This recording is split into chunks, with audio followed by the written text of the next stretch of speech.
Halo sahabat pencari kebenaran. Selamat datang kembali di channel ini.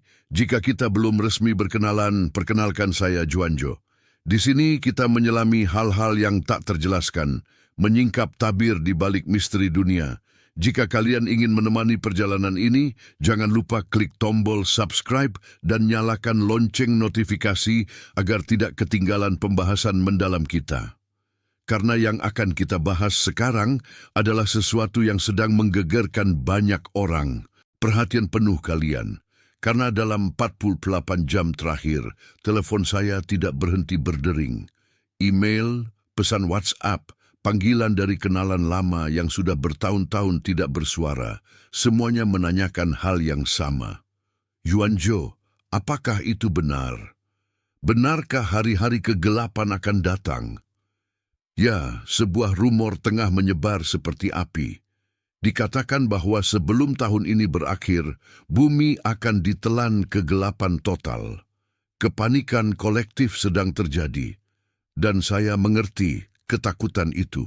Saya telah mendedikasikan lebih dari 50 tahun hidup saya untuk menyelidiki hal-hal yang tak bisa dijelaskan sains resmi, hal-hal yang agama institusional lebih suka dilupakan, hal-hal yang sistematis disembunyikan pemerintah. Saya telah melihat hal-hal yang akan mengubah cara pandang manusia tentang eksistensinya sendiri.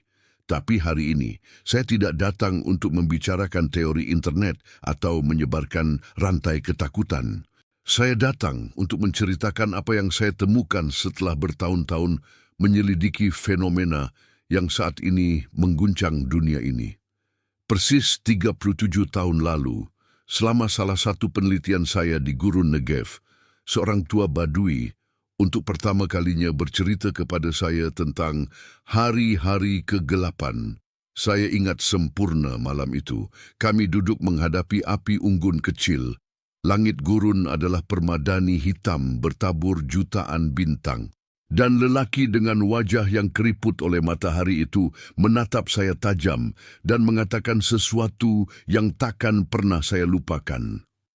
Dia berkata bahwa nenek moyangnya, turun-temurun, telah meneruskan sebuah peringatan. Mereka mengatakan akan tiba suatu masa ketika kegelapan akan menyelimuti bumi, bukan karena gerhana, bukan karena badai, tapi karena sesuatu yang jauh lebih dalam. Sebuah kegelapan yang datang dari dalam diri manusia dan yang akhirnya akan termanifestasi di luar. Percakapan itu menghantui saya selama beberapa dekade. Saya mencatatnya di buku harian perjalanan saya. Buku-buku yang selalu menemani saya, penuh dengan kesaksian, petunjuk, fragmen, kebenaran yang dunia belum siap untuk dengar. Dan kini, bertahun-tahun kemudian saat saya menyaksikan kepanikan yang melanda jutaan orang hanya karena rumor viral yang sederhana, saya paham. Tua Badui itu benar, tapi bukan dengan cara yang sedang ditafsirkan kebanyakan orang. Kesalahan mendasar yang orang-orang lakukan adalah percaya bahwa hari-hari kegelapan adalah peristiwa fisik, astronomis, fenomena yang bisa diprediksi dengan tanggal dan jam pasti, seperti memasang alarm di ponsel. Audio yang beredar mengatakan untuk tidak membuka pintu karena setan akan meniru suara keluarga kita agar kita mengizinkan mereka masuk dan membunuh kita. Kedengarannya seperti film horor murahan, bukan? Dan justru karena itulah kita harus menganalisisnya lebih dalam. Karena di balik setiap legenda, di balik setiap peringatan kuno, selalu ada inti kebenaran yang telah terdistorsi oleh waktu dan imajinasi populer. Mari kita telusuri sumber aslinya bersama-sama. Dan ketika kita membuka sumber-sumber kuno itu, kita akan menemukan sesuatu yang mengejutkan. Kegelapan yang mereka gambarkan bukan sekadar pemadaman lampu, melainkan sesuatu yang jauh lebih pekat, lebih menakutkan, dan yang paling penting, memiliki tujuan yang sering kita lewatkan. Mari kita selami kitab-kitab dan naskah itu. Mari kita buka bersama kitab Keluaran, pasal 10, ayat 21. Disinilah, dalam narasi tulah Mesir, kita menemukan akar biblikal dari ketakutan yang kini menyebar di media sosial seluruh planet ini. Teks itu mencatat bahwa Tuhan memerintahkan Musa untuk mengulurkan tangannya ke langit, supaya datanglah gelap gulita atas tanah Mesir, sehingga orang dapat meraba-raba dalam gelap itu. Saya ingin kita berhenti sejenak pada deskripsi yang luar biasa ini. Ia tidak hanya berkata cahaya menghilang atau hari menjadi mendung. Ia mengatakan kegelapan itu dapat diraba-raba. Ini adalah kegelapan fisik yang nyata, sebuah kepekatan yang menindih dada dan melumpuhkan indera. Narasi Alkitab menyatakan bahwa selama 3 hari, orang Mesir tidak dapat melihat satu sama lain dan tidak seorang pun dapat bergerak dari tempatnya. Mereka lumpuh oleh teror, terbenam dalam atmosfer yang begitu syarat dengan penghakiman, hingga cahaya alami tak berfungsi. Dan di sini hal yang menarik muncul. Para arkeolog menemukan referensi peristiwa ini dalam papirus Mesir yang tidak ada hubungannya dengan tradisi Ibrani.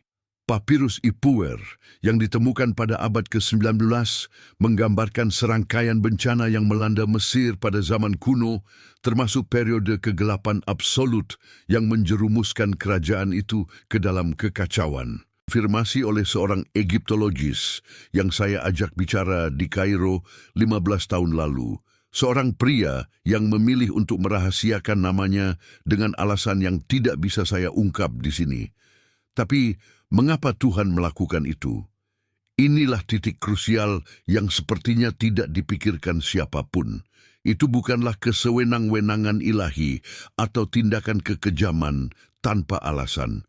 Orang Mesir menyembah Ra, dewa matahari. Mereka, matahari adalah sumber kehidupan dan kekuatan tertinggi. Pusat kosmologi mereka, poros dari seluruh peradaban mereka. Dan yang dilakukan Tuhan orang Ibrani adalah menunjukkan dengan cara yang tak terbantahkan bahwa ada kekuatan yang lebih tinggi dari matahari itu sendiri. Dia mematikan dewa Mesir dalam satu hembusan untuk menunjukkan siapa pemilik sejati alam semesta ini. Sekarang, mari kita bawa adegan ini ke zaman kita, ke Desember 2025 ini. Lihatlah sekeliling dan merasakan bahwa kita hidup di bawah atmosfer yang serupa. Rumor viral mengatakan akan datang 3 hari kegelapan fisik dan orang-orang bergegas membeli lilin, genset, air kemasan. Tanya kepada kalian, tidakkah kalian sudah merasakan kegelapan yang bisa diraba itu ketika berjalan di jalanan? Tidakkah kalian merasakan kepekatan, kepadatan aneh yang melayang di udara ketika memasuki tempat-tempat tertentu? Ada sesuatu di udara zaman kita yang sangat mengingatkan pada tulah Mesir itu. Dalam perjalanan saya melintasi Timur Tengah, Amerika Selatan, desa-desa terpencil di Himalaya, saya menemukan sebuah kesamaan yang mengejutkan. Tradisi spiritual planet ini, tanpa kecuali, berbicara tentang suatu masa kegelapan yang mendahului transformasi besar. Suku Maya menyebutnya zaman tanpa waktu. Umat Hindu berbicara tentang Kali Yuga, era kegelapan. Suku Hopi di Amerika Utara menubuatkan periode pemurnian oleh api sebelum kelahiran dunia kelima. Kaum Sufi dalam Islam menggambarkan malam gelap jiwa kolektif. Teks apokrif Kristen yang tidak dimasukkan gereja dalam kanon resmi, penuh dengan referensi tentang periode kegelapan spiritual ini yang mendahului fajar zaman baru. Pertanyaan yang harus kita ajukan bukanlah kapan kegelapan akan datang. Yang harus kita ajukan adalah, apakah kita sudah hidup di dalamnya tanpa menyadarinya? Karena sementara orang sibuk membeli lilin yang disucikan melalui internet, bisnis yang cukup menguntungkan bagi para penjual ketakutan, ada jutaan manusia yang berjalan di planet ini dengan pemahaman yang benar-benar gelap. Mereka memiliki mata, tetapi tidak melihat. Memiliki telinga, tetapi tidak mendengar. Itu teralihkan oleh layar, terhipnotis oleh kebisingan informasi sampah, hingga kehilangan kemampuan untuk merasakan apa yang sesungguhnya terjadi di sekitar mereka. Dan dalam keadaan buta seperti inilah, strategi penipuan yang paling halus bisa bekerja. Strategi yang menggunakan suara yang justru paling kita kenal dan percayai. Dan inilah yang membawa kita pada detail paling menggelisahkan dari rumor yang beredar ini. Tradisi populer mencampurkan kebenaran mendalam dengan interpretasi harfiah yang kehilangan makna aslinya. Audio viral itu memperingatkan, jangan buka pintu selama 3 hari itu karena para iblis akan berada di luar, meniru suara orang-orang tercinta kita untuk menipu dan menghancurkan kita. Sekali lagi, terdengar seperti film horor beranggaran rendah. Jika kita kupas kulit tahayulnya dan mencari buah kebijaksanaan spiritual yang tersembunyi dalam peringatan itu, kita akan menemukan sesuatu yang mengejutkan. Ini sudah terjadi, dan kita tidak perlu gerhana untuk menyaksikannya. Saya telah menghabiskan tahun-tahun untuk menyelidiki fenomena kemasukan atau gangguan negatif. Bukan dari perspektif sensasionalisme murahan, tapi dari optik penyelidik serius yang ingin memahami apa yang ada di balik kesaksian-kesaksian yang berulang di semua budaya di planet ini. Dan yang saya temukan adalah kekuatan-kekuatan gelap, sebutlah apapun namanya, jauh lebih halus dari yang digambarkan Hollywood. Perlu menyamar sebagai hantu atau membuat suara berisik di jendela untuk menyusup ke hidup kita. Mereka jauh lebih licik dari itu. Strategi mendasar dari kehancuran adalah peniruan dan familiaritas. Teks-teks suci dari berbagai tradisi sepakat bahwa si penentang bisa datang sebagai malaikat terang, sebagai sesuatu yang baik, sebagai sesuatu yang diinginkan. Ia tahu jika ia datang dengan tanduk dan bau belerang, tidak ada yang akan membukakan pintu. Gunakan taktik lain.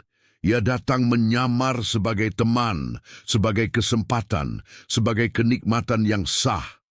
Ia datang dengan suara seseorang yang kita cintai, mengajak kita untuk mengkhianati diri sendiri. Bayangkan apa yang terjadi di pesta-pesta bulan Desember. Godaan tidak datang dengan wajah monster, ia datang dengan wajah keluarga, sahabat, teman lama yang muncul dengan botol di tangan dan senyum di bibir. Hanya 1 gelas untuk bersulang, katanya. Jangan terlalu serius, tahun harus merayakan. Dan suara yang familiar itu, undangan yang tampak tak berbahaya itu, bisa menjadi kendaraan bagi sesuatu yang merusak untuk masuk ke hidupmu.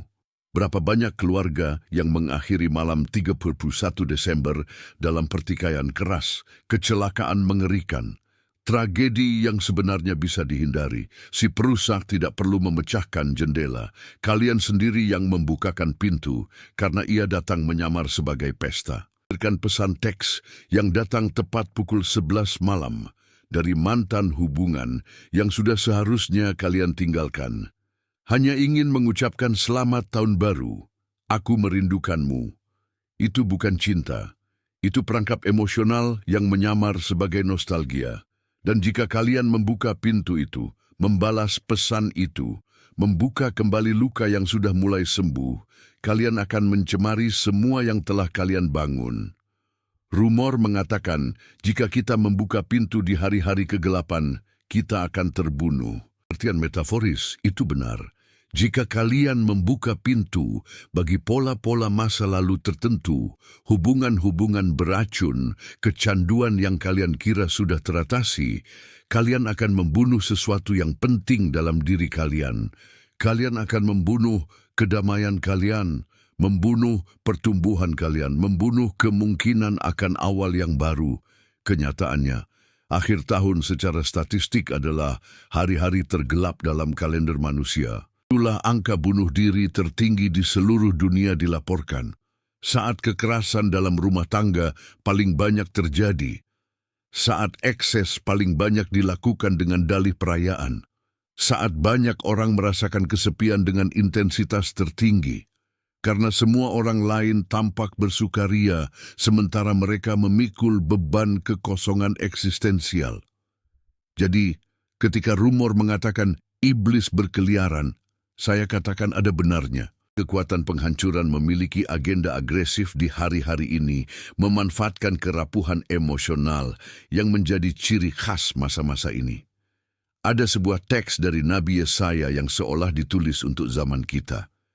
Dalam pasal 26 ayat 20 tertulis sesuatu yang luar biasa. Pergilah bangsaku, masuklah ke dalam bilik-bilikmu, tutuplah pintu-pintumu di belakangmu, bersembunyilah barang sesaat lamanya sampai murka ini berlalu. Perhatikan instruksinya. Katakan untuk mengurung diri karena pengecut atau panik. Ia mengatakan untuk mengurung diri, untuk melindungi diri dari kontaminasi sementara badai berlalu. Di hari-hari ketika dunia lepas kendali, ketika jalanan penuh dengan ekses, tempat teraman untuk menjaga kewarasan adalah keintiman rumah yang dikuduskan untuk kedamaian. Ini bukan waktunya memapar pikiran dan hati pada lingkungan yang penuh negativitas. Waktunya pergi ke pesta di mana kalian tahu akan dipaksa melakukan hal-hal yang bertentangan dengan nilai-nilai kalian. Ini waktunya menutup pintu-pintu tertentu, bukan karena takut pada iblis harfiah, tapi karena kebijaksanaan, karena perlindungan diri, karena menghormati proses penyembuhan dan pertumbuhan diri sendiri. Dan perlindungan diri ini bukanlah tindakan pasif ketakutan, melainkan persiapan aktif untuk sesuatu yang lebih besar. Sejarah spiritual umat manusia menunjukkan sebuah pola yang tak terbantahkan. Kegelapan yang paling pekat bukanlah akhir cerita. Ia justru seringkali adalah pertanda, sebuah tanda yang disalahpahami bahwa sebuah fajar baru sedang bersiap untuk terbit.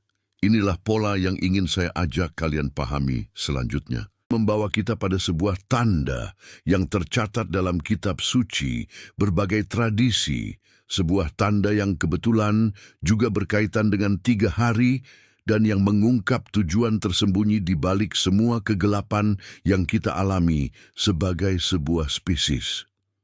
Mari kita perdalam lagi kitab suci. Kita tak bisa membiarkan video internet menentukan pemahaman kita tentang realitas. Yesus sendiri berbicara tentang periode 3 hari kegelapan dan kesunyian. Orang-orang Farisi, para agamawan di zamannya yang sangat mirip dengan mereka, yang hari ini mencari tanda-tanda sensasional di internet, meminta suatu tanda mukjizat, dia menjawab dengan tegas, angkatan yang jahat dan tidak setia ini menuntut suatu tanda, tetapi kepada mereka tidak akan diberikan tanda selain tanda Nabi Yunus. Sebab seperti Yunus tinggal di dalam perut ikan 3 hari 3 malam, demikian juga anak manusia akan tinggal di dalam rahim bumi 3 hari 3 malam. 12:39-40. Perhatikan, Yesus tidak memberi mereka tanggal di kalender untuk membeli lilin. Dia memberi mereka sebuah nubuat tentang kematian dan kebangkitan. Dan disinilah sebuah prinsip yang terus berulang dalam sejarah manusia, sebuah kunci untuk memahami apa yang kita alami. Sebelum manifestasi terang terbesar, selalu datang momen kegelapan terhebat. Ini adalah hukum kosmis yang terpenuhi tanpa bisa dielakkan. Yunus 3 hari di dalam perut ikan. Bayangkan pengalaman itu. Cahaya, hanya tekanan, kesesakan, keterkurungan total. Seperti mati dalam hidup. Yesus 3 hari di dalam kubur. Para pengikutnya ketakutan, bersembunyi, yakin segalanya sudah berakhir.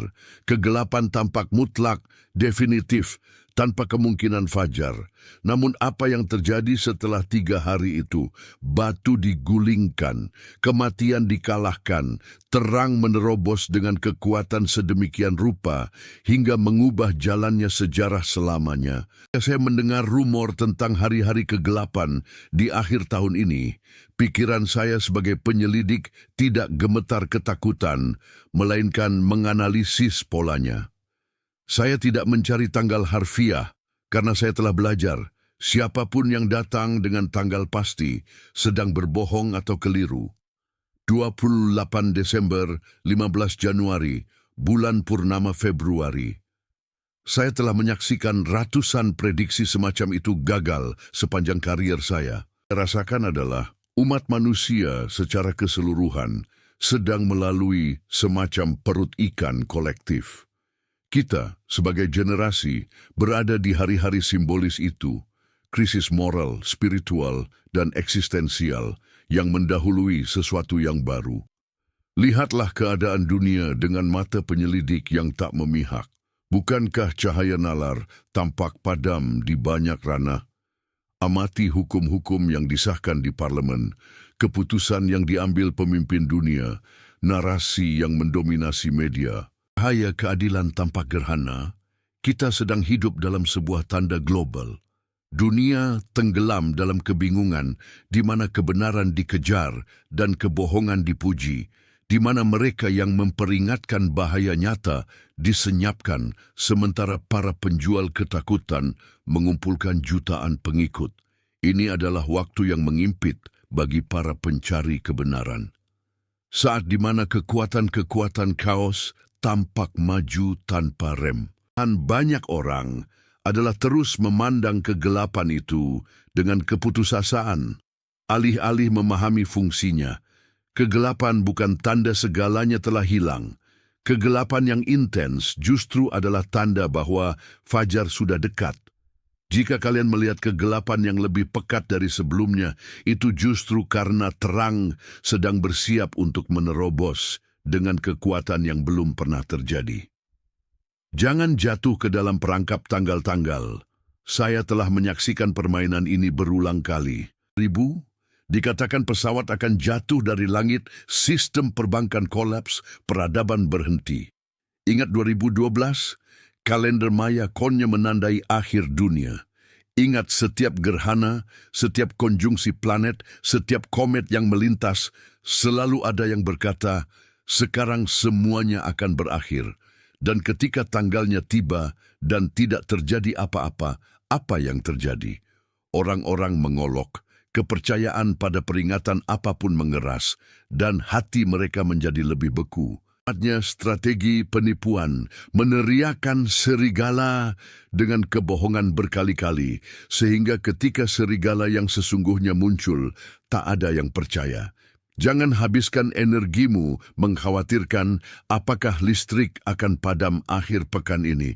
Khawatirlah untuk menjaga agar cahaya dalam dirimu tetap menyala. Kegelapan yang sudah ada di sini dan yang mungkin mengintens adalah ujian bagi kekuatan kita, iman kita pada sesuatu yang lebih besar, kemampuan kita untuk menjaga harapan. Segalanya tampak runtuh, disitulah terlihat siapa yang memiliki cahaya sendiri dan siapa yang hanya memantulkan cahaya orang lain. Banyak orang hidup dari kilau orang lain, kilau pemimpin, mentor, tradisi keluarga mereka. Tapi di masa krisis seperti ini, cahaya pinjaman itu akan padam. Hanya mereka yang telah mengolah hubungannya dengan yang transenden, yang telah berinvestasi pada perkembangan batin, yang dapat melihat jalan ketika referensi eksternal menghilang. Pesan saya bukanlah teror, tapi kesiapan. Besok terjadi sesuatu yang luar biasa, kita akan siap. Besok segala sesuatu berjalan normal, kita pun akan siap. Namun, ada sebuah janji yang sering terlewatkan dalam semua kisah tentang kegelapan ini. Sebuah perincian kecil yang justru menjadi kunci untuk tidak hanya bertahan, tetapi benar-benar bercahaya di tengah kegelapan apapun. Janji bahwa bagi sebagian orang, kegelapan itu sendiri tidak memiliki kuasa yang sama. Tentang sebuah perbedaan mendasar. Janji itu tersembunyi dalam narasi keluaran yang tadi kita bahas. Kisah Mesir tidak berakhir pada kegelapan.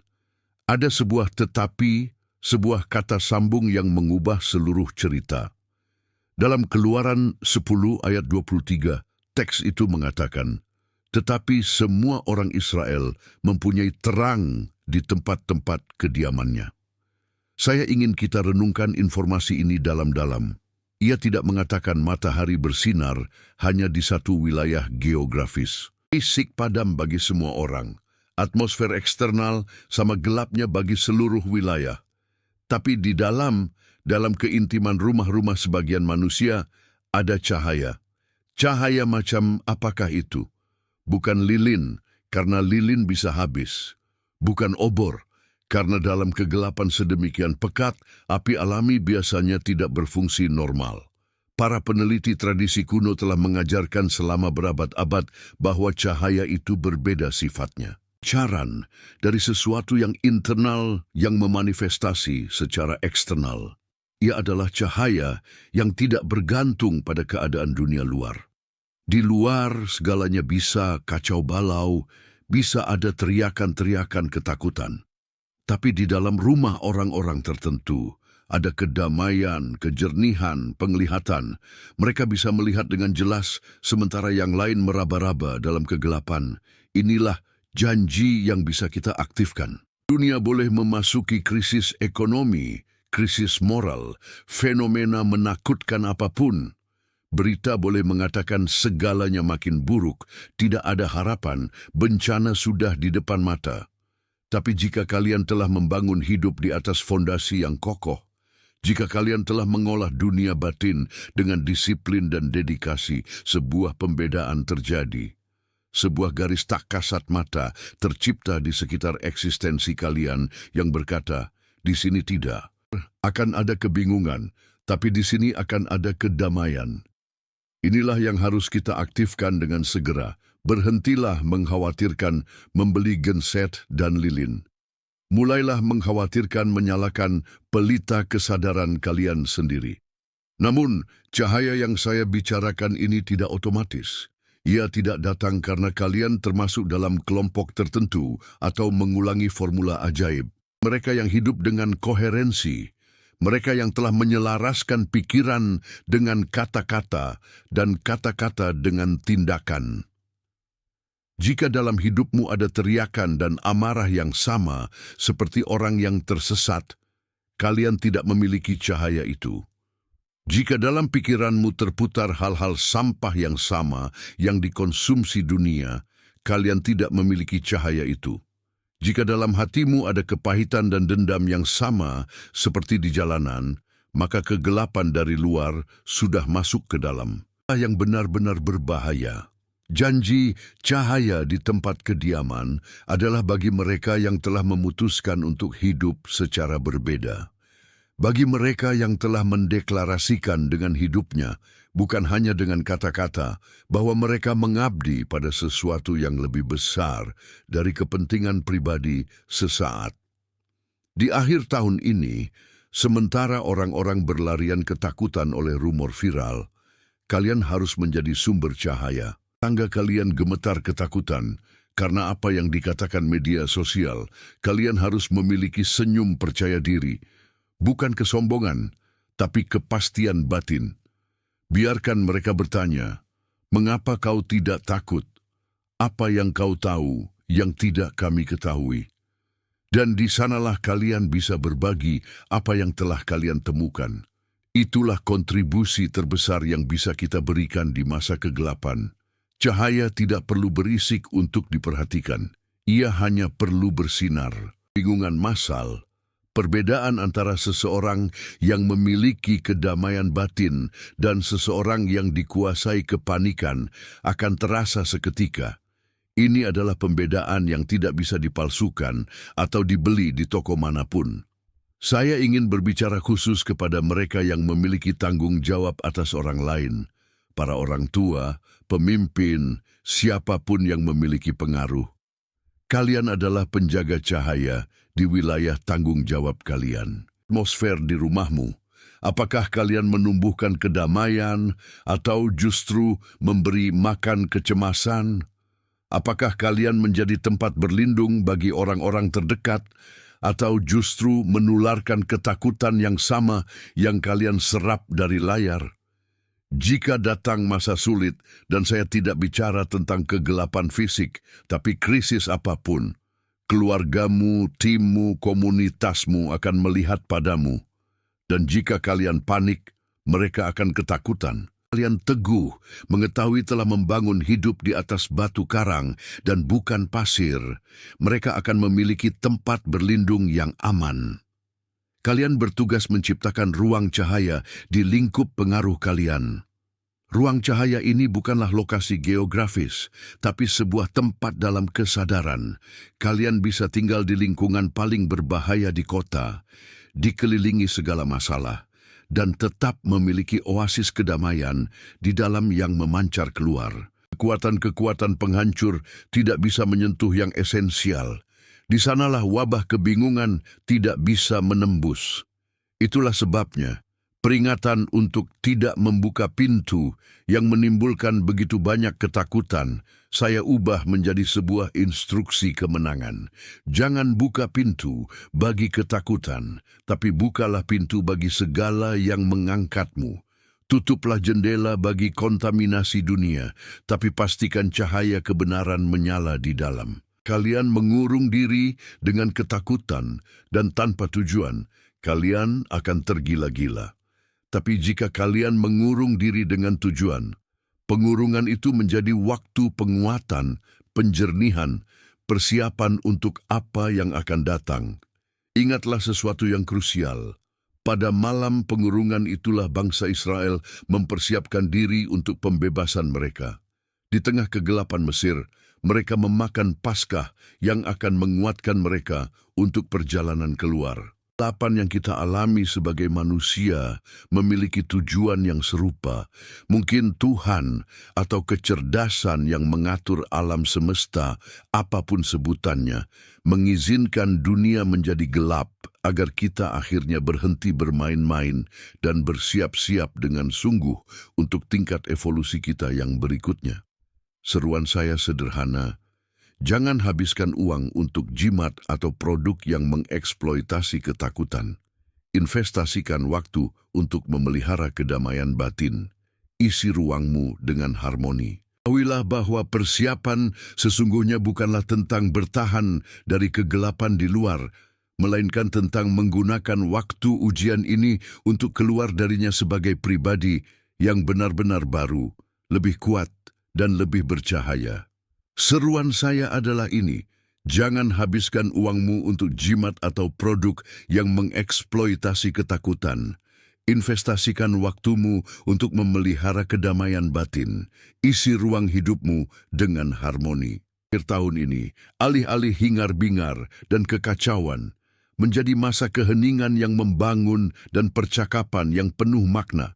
Baca, renungkan, meditasikan, sambungkan dirimu dengan orang yang kau kasihi dengan cara yang tulus. Kata-kata yang diucapkan dengan kesadaran dapat mengubah atmosfer. Saat kalian menyuarakan kebenaran, iblis ketakutan akan mundur.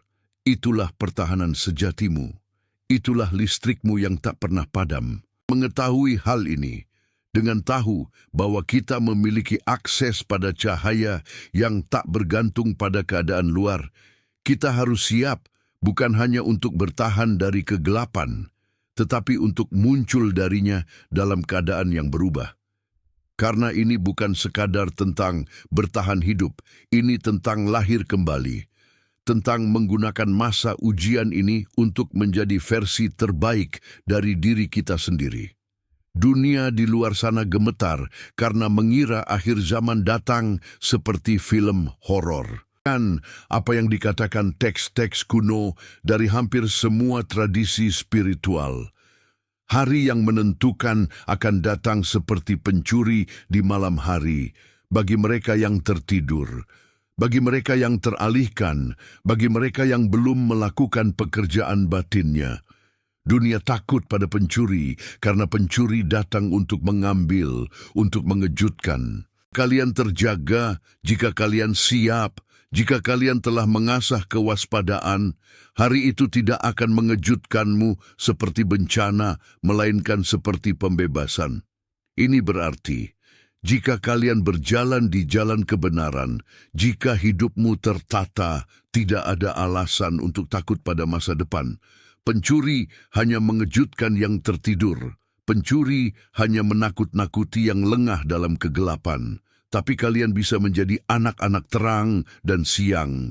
Saya terhadap semua rumor tentang penghakiman dan kegelapan ini adalah berhentilah hidup dengan takut mati, dan mulailah hidup siap untuk apapun.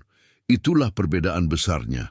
Orang yang tidak mengolah batinnya merasa takut karena tahu rekening spiritualnya merah. Dia tahu jika besok datang krisis apapun, dia tidak punya sumber daya internal untuk menghadapinya. Telah berinvestasi pada perkembangan batinnya tahu, apapun yang terjadi, dia memiliki modal yang tak bisa dirampas siapapun. Jadi, mengapa kalian cemas? Mengapa kalian membagikan rantai pesan kepanikan? Jika kalian telah membangun hidup di atas fondasi kokoh, kegelapan, fisik atau metaforis, tidak bisa menyentuh esensimu. Dan jika kalian harus menghadapi situasi sulit, kalian akan menemukan kekuatan yang lebih besar dari yang kalian kira. Peristiwa itu terungkap, mereka yang siap adalah pemenangnya. Yang diinginkan musuh kedamaian adalah membuatmu tetap dalam keadaan cemas konstan, sehingga kalian tidak menikmati hidup yang kalian miliki sekarang. Ia ingin kalian menghabiskan akhir tahun ini menggigit-gigit kuku, menatap langit dengan ngeri, alih-alih memeluk orang terkasih, berbagi momen bermakna, hidup sepenuhnya di saat ini. Jangan beri dia kepuasan itu. Biarkan rumor kegelapan memadamkan sukacita karena masih hidup di sini saat ini. Namun, dan ini serius, satu-satunya alasan valid untuk merasa khawatir hari ini adalah jika, dalam-dalam hati kecilmu, kalian tahu bahwa pelitamu kosong. Jika kalian tahu sedang bermain api, jika kalian tahu ada urusan yang belum terselesaikan, jika kalian tahu hidupmu tidak koheren, mengatakan satu hal tapi melakukan hal lain, maka renungkanlah dengan dalam. Datang krisis apapun, kalian tidak akan punya sumber daya untuk menghadapinya. Itulah sebabnya persiapan bukanlah membeli makanan kaleng atau membangun bunker. Persiapan adalah pekerjaan batin. Hari ini adalah hari yang diterima. Hari ini adalah hari untuk menyelesaikan utang piutang yang tertunda. Jangan tunggu hingga 31 Desember untuk membuat janji-janji kosong yang akan terlupakan di Januari. Lakukan sekarang. Ambil keputusan yang kalian tahu harus diambil. Kata-kata yang kalian tahu harus diucapkan. Lepaskan hal-hal yang kalian tahu harus dilepaskan. Saya telah berkeliling dunia, menyelidiki segala jenis misteri. Saya telah mewawancarai orang dengan pengalaman hampir mati, yang melihat hal-hal yang menentang logika, yang menerima informasi dari sumber-sumber yang tidak diakui sains resmi. Dan jika ada satu hal yang saya pelajari dari semua kesaksian itu, realitas jauh lebih luas dan menakjubkan dari yang kita bayangkan. Banyak hal di antara langit dan bumi daripada yang diimpikan filosofi kita, seperti kata Shakespeare. Tapi saya juga belajar, ketakutan adalah penasihat terburuk. Keputusan yang diambil dari ketakutan hampir selalu salah. Apa yang terjadi dengan rumor hari-hari kegelapan ini adalah semacam ujian kolektif. Sebuah termometer yang mengukur tingkat kesadaran umat manusia. Yang kita lihat tidak menggembirakan. Jutaan orang jatuh dalam kepanikan karena sebuah audio WhatsApp. Jutaan orang mencari lilin suci dan jimat pelindung, alih-alih mencari cahaya dalam diri sendiri. Jutaan orang lebih memilih percaya apapun daripada bertanggung jawab atas keadaan batin mereka sendiri. Namun, ada juga kelompok yang makin besar yang tidak jatuh dalam perangkap ini. Orang-orang yang telah belajar membedakan, menyaring informasi, menjaga ketenangan di tengah kekacauan. Yang paham bahwa persiapan sejati tidak ada hubungannya dengan benda luar, melainkan dengan pengembangan sistematis kedamaian batin, kejernihan pikiran, dan ketangguhan emosional. Kepada orang-orang itulah saya terutama berbicara hari ini. Kalian adalah mercusuar yang dibutuhkan dunia. Kalian yang akan menjaga cahaya tetap menyala ketika yang lain kehilangannya. Jadi ketika seseorang bertanya kepada saya, apakah hari-hari kegelapan akan datang, jawaban saya ganda. Di satu sisi, saya tidak punya informasi istimewa tentang peristiwa astronomi atau supernatural yang akan terjadi pada tanggal spesifik. Saya sangat curiga pada mereka yang mengaku memilikinya. Di sisi lain, saya yakin kita sedang hidup dalam masa kegelapan yang makin mengental dalam hal kesadaran kolektif, nilai sosial, koherensi eksistensial, dan kegelapan itu sudah ada di sini. Masa depan, kabar baiknya adalah kegelapan itu bukan kata terakhir. Kabar baiknya adalah dalam diri setiap kita ada sebuah saklar yang bisa kita aktifkan kapan saja. Kabar baiknya adalah kita tidak bergantung pada keadaan luar untuk memiliki kedamaian, kejernihan, dan tujuan. Kualitas-kualitas itu bisa kita asah terlepas dari apa yang terjadi di dunia. Jadi, majulah para pembawa cahaya. Hadapi masa-masa ini dengan keberanian, tapi bukan kecerobohan. Padaan, tapi bukan kepengecutan, dengan iman, tapi bukan kenaifan, dengan cinta, tapi bukan ketergantungan, dengan keterbukaan, tapi dengan kebijaksanaan membedakan. Keseimbangan dinamis itulah seni hidup di masa transisi, dan itulah tepatnya yang sedang kita lalui sebagai umat manusia. Sebuah transisi zaman yang akan membawa kepedihan, tapi juga kelahiran, yang akan membawa kegelapan, tapi juga fajar yang belum pernah kita saksikan sebelumnya. Bersiaplah untuk keduanya. Penting, bersiaplah untuk menjadi bagian dari solusi, bukan masalah. Karena pada akhirnya, satu-satunya hal yang bisa kita kendalikan adalah respons kita sendiri terhadap keadaan. Dan respons itu, jika dikalikan dengan jutaan manusia yang sadar, itulah yang akan menentukan masa depan spesies kita. Kegelapan yang beberapa orang ramalkan untuk hari-hari ini, mungkin datang atau mungkin tidak, dalam bentuk yang mereka harapkan, yang bisa kita pancarkan dari dalam diri kita. Tersedia sekarang juga, pada detik ini. Jangan tunda, jangan abaikan, rawatlah seperti harta paling berharga yang kalian miliki, karena itulah sesungguhnya dirinya. Sampai di sini renungan saya tentang hari-hari kegelapan. Semoga saya telah memberi kalian alat untuk melayari masa-masa ini dengan lebih jernih dan dengan lebih sedikit ketakutan.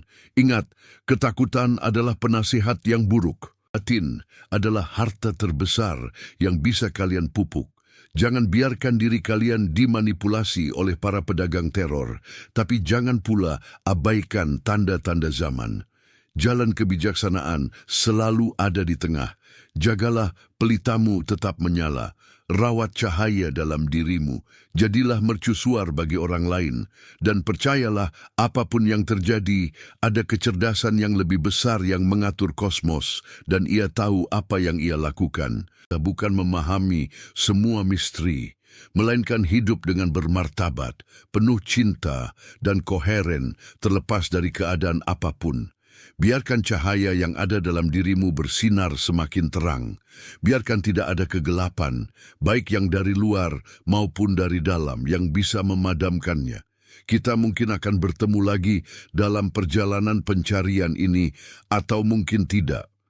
Tapi selama kalian menjaga nyala api itu tetap hidup di dalam sanubari, kita terhubung dalam cahaya yang sama. Kalian, salam kebenaran.